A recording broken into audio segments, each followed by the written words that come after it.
लाखो लोकांच्या मनात बैलगाडी क्षेत्राचं नाव कोरून ठेवलंय आणि प्रत्येक शौकीनाच्या हृदयात स्थान मिळवले. पब्लिक त्याला हरण्या म्हणून ओळखते. हरण्या मातीत पाय ठेवतो आणि लोकांच्या मुखी हरण्या नावाचा तांडव चालू होतो. एखाद्या मैलावरून बैलाची लकलकत्या नंग्या तलवारीसारखी शिंग दिसतात आणि विरोधकांच्या काळजाचा ठोका चुकतो. पण ना कुणाशी ईर्ष्या ना कुणाला विरोध. अखंड राऊंड क्षेत्राचीच झाली युती, पण आजपर्यंत नाही सापडला कुणाला.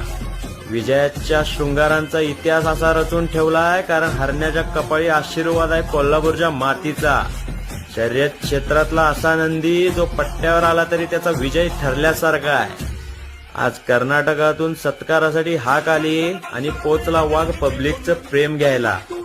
हे समाधान कमावले हरण्यानं आपल्या मालकासाठी.